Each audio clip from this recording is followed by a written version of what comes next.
Welcome to On the Go. It's a new show with the LRTA, news updates and about routes and how you can better enjoy public transit.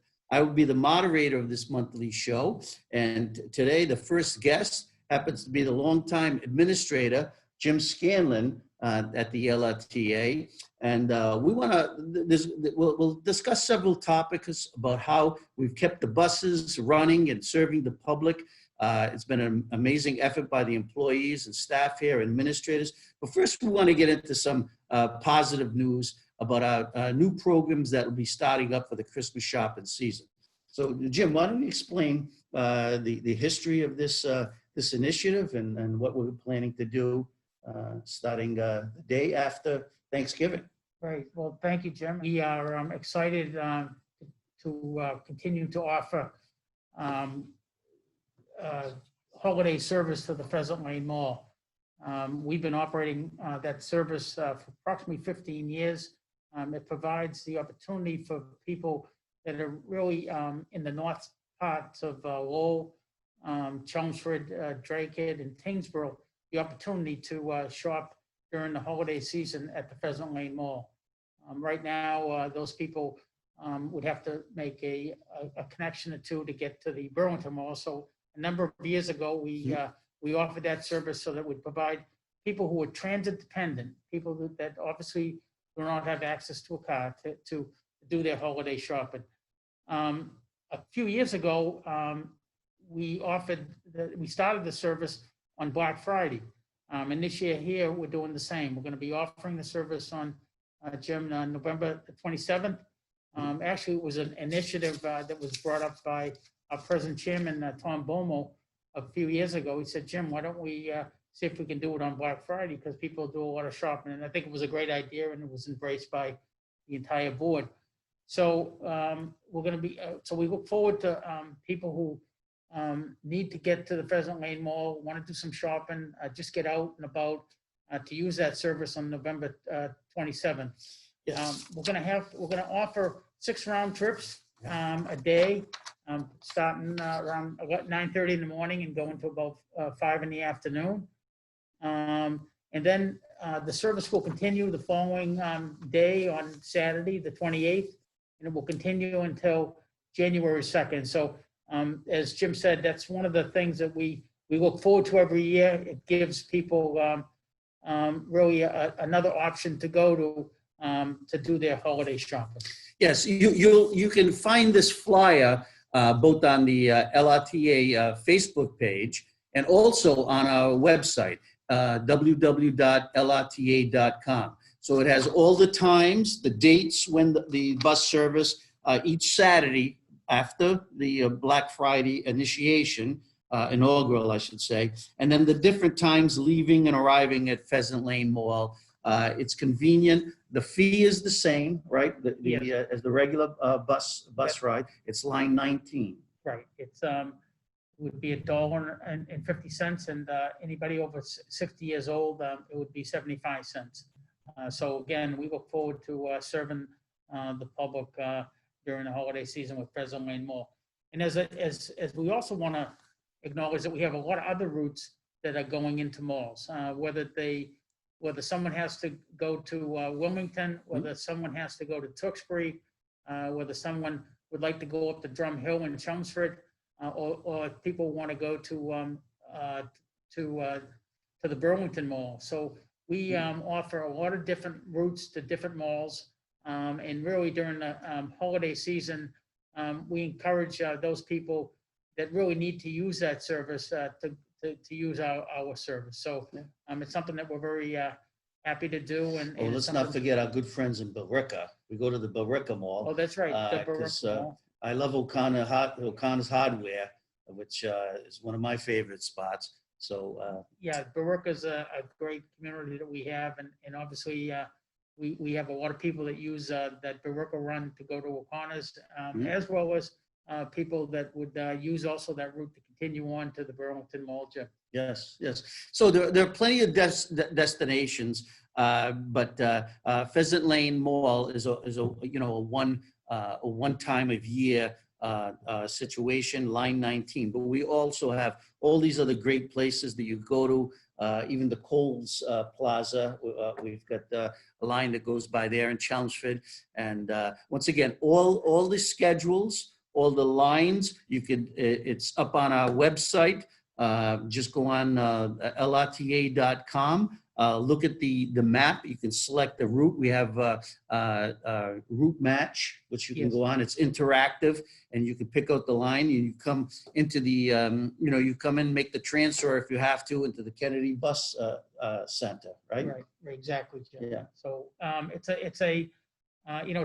a difficult year, as we all know, but it's something that we feel we want to help those people that really need to get around and get out of the house, as long as they're obviously social distancing and wearing masks. We want to have them really have the opportunity to get out and about, do shopping, get together, and do errands. So we look forward to, as Jim said, this Pheasant Lane is something that the LRTA board has been supportive of over the last 15 years, and it's something that we believe is a great public service to a number of communities, a number of people throughout the whole area.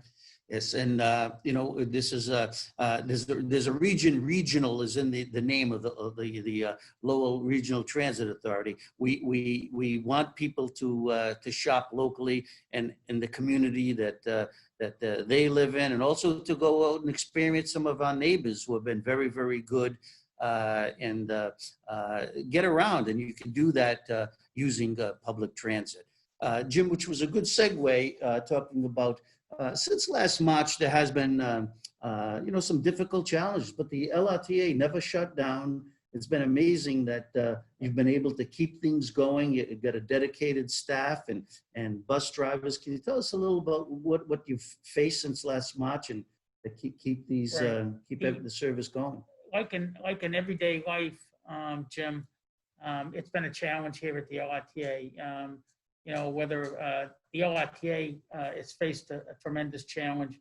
The employees, we can't say enough about the employees. The employees are just top rate.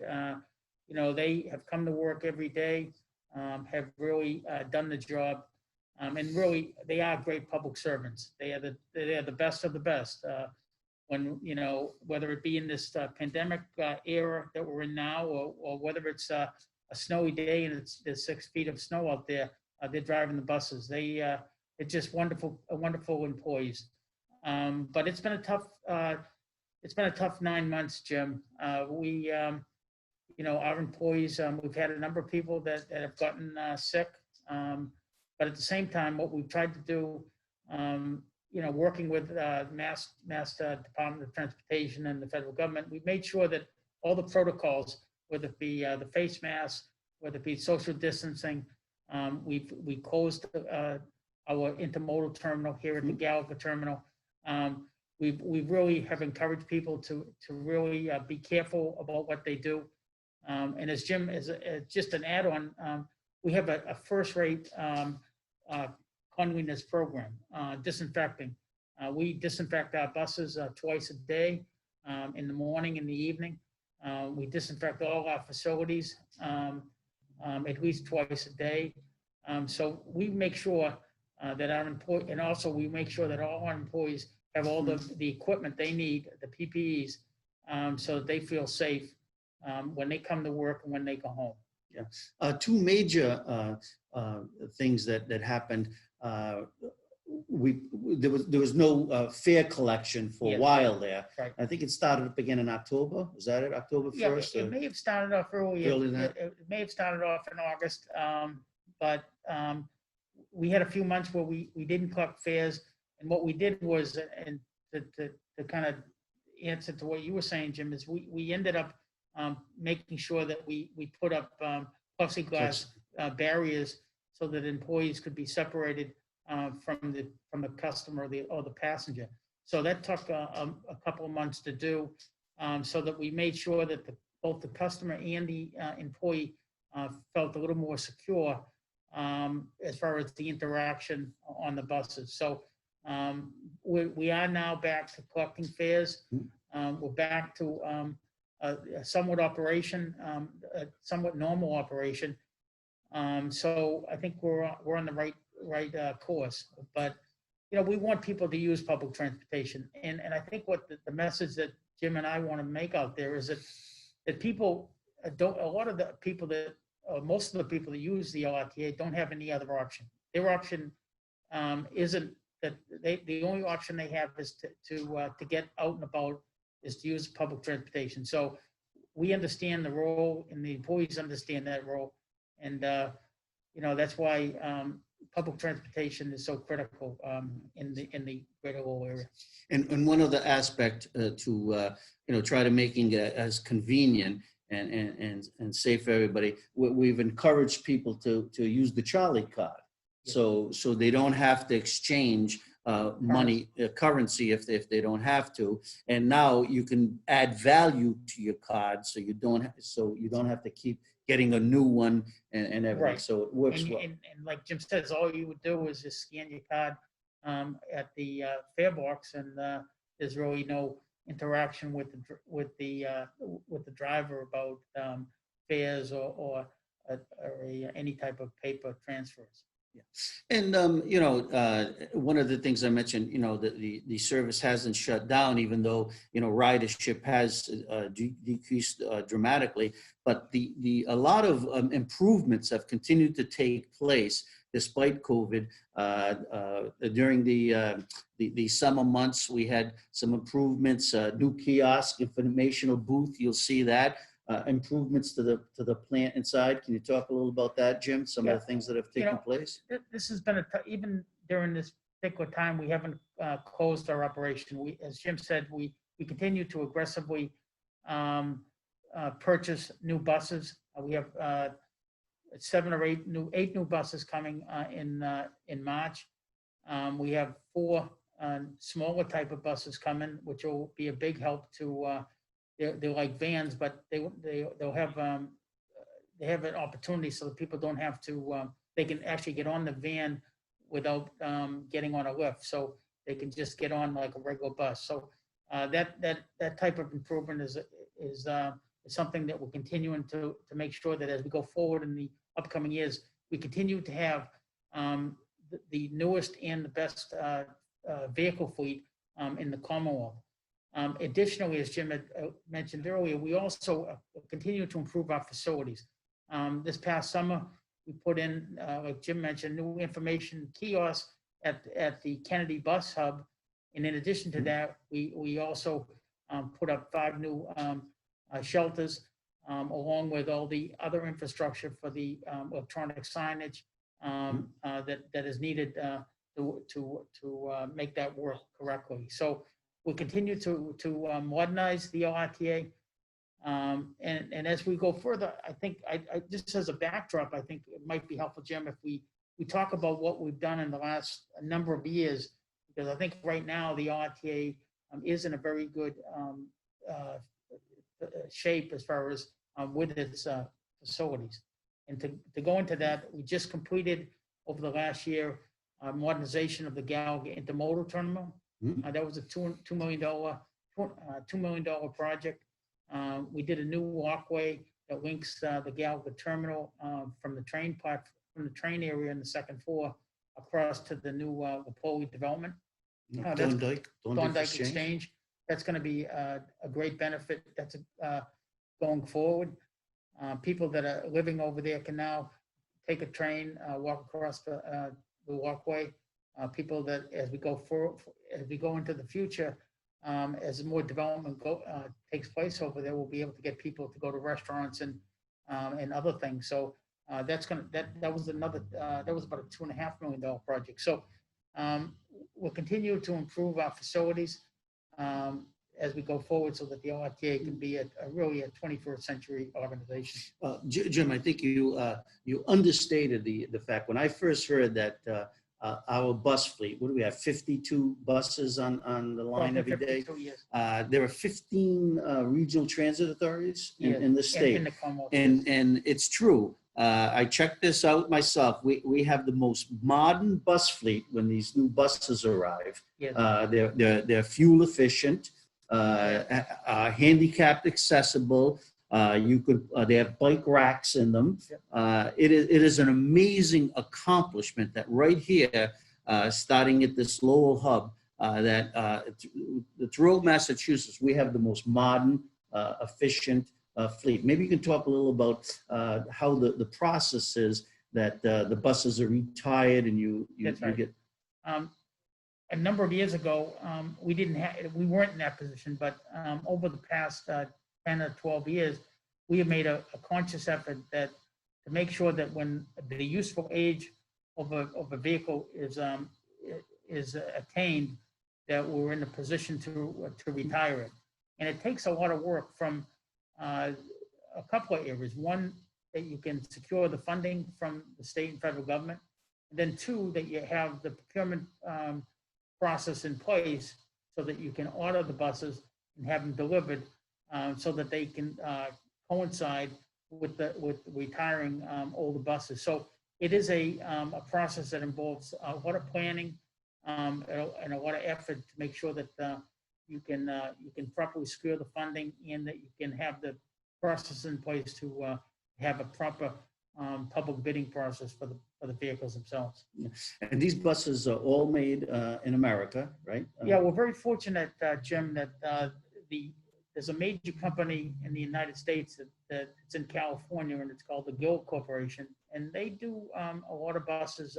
They're one of the primary manufacturer of buses in the country, and we're fortunate that we have a contract. We had a contract with them for buses, and we purchased maybe 75 to 100 during my tenure from that company, and they are 100% American company.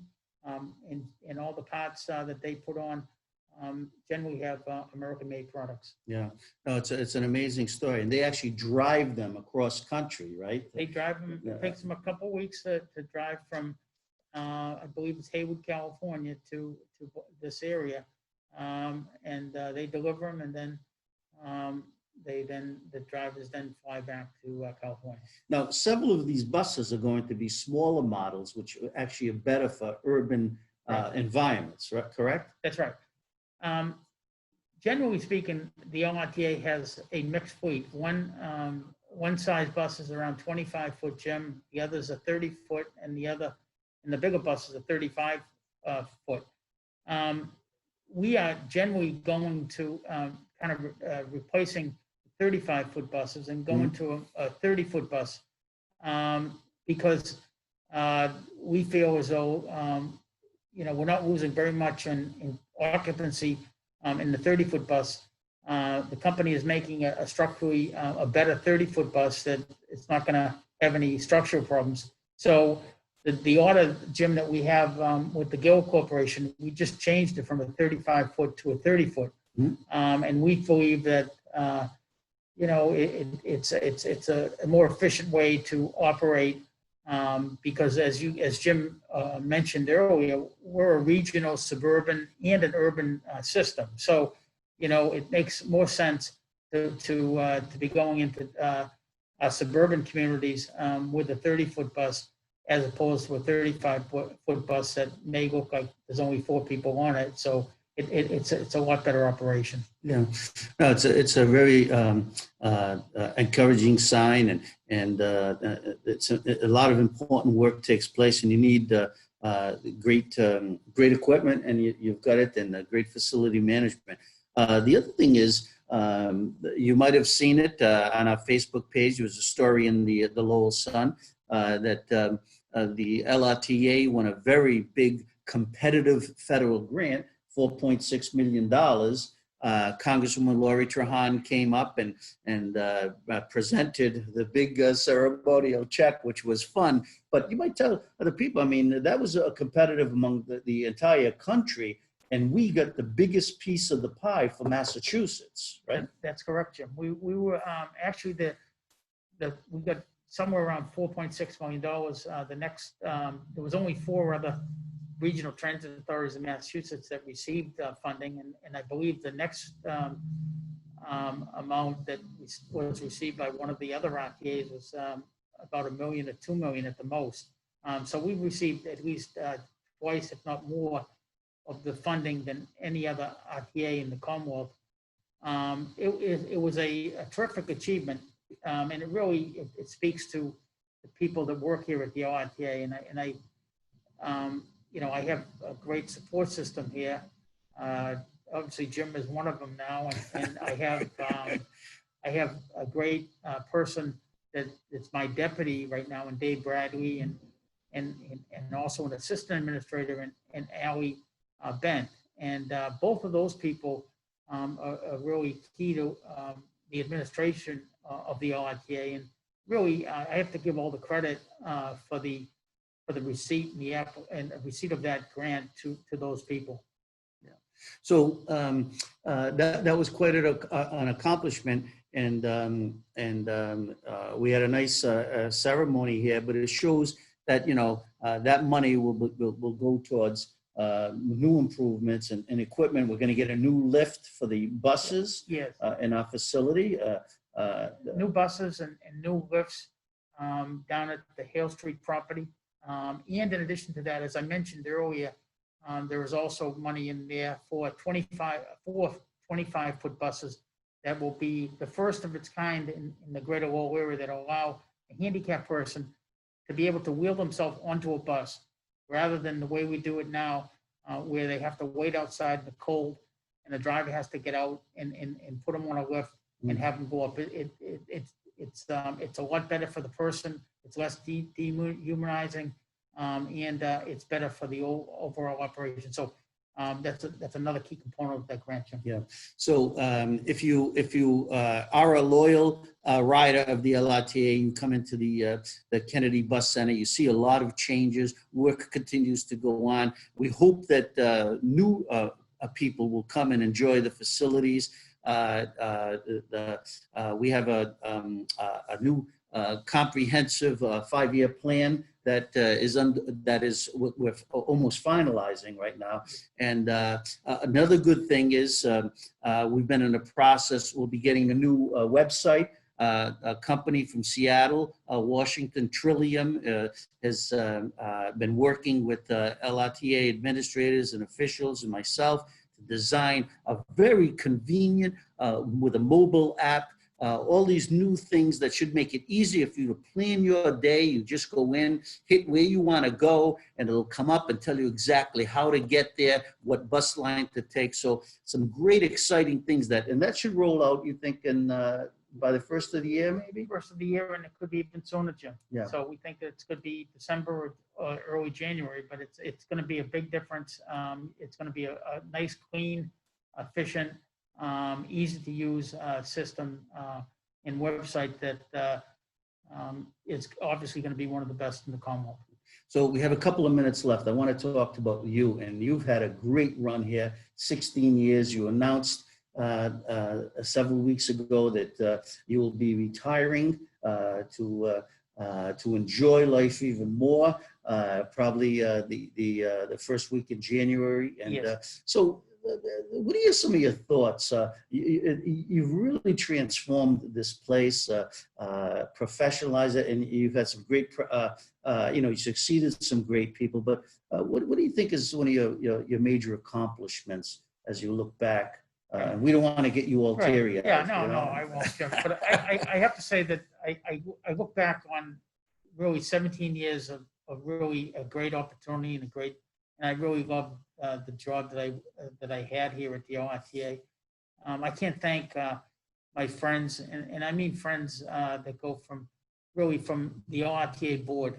When I first started here, I just have friendships that have continued, whether it be the former chairman, Jimmy Good, Kevin O'Connor, or Tom Bomo, the present chairman, Phil Shea.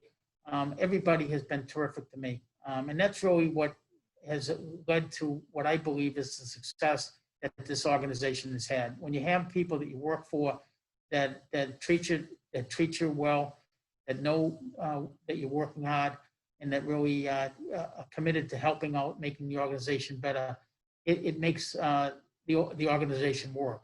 And I couldn't be happier with my time here, Jim. The people have been great.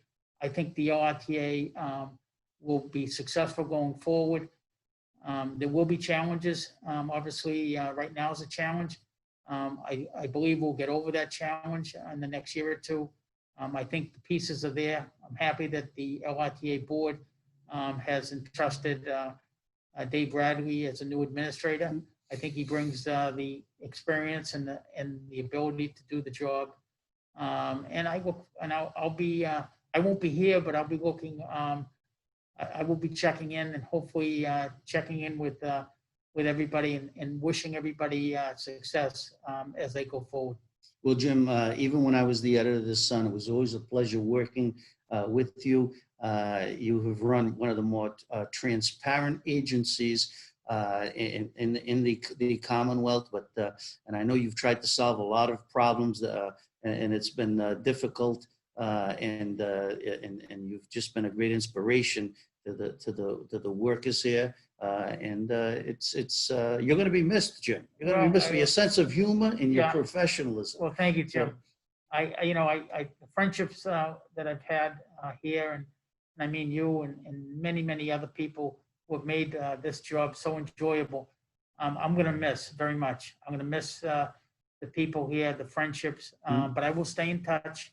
I will be here whenever you need me on any type of basis, and hopefully you won't need me, but I'll be glad to offer any help I can. We might need you to pinch hit for a bus driver once in a Well, while. So I want to wrap up. Look for this flyer on our website, our Facebook page, and the other good news, all the good news that is happening at the LRTA. We hope you will try public transit if you haven't in the past.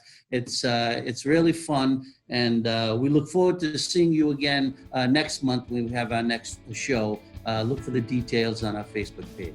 Thank you very much, Jim. Thank you, Jim.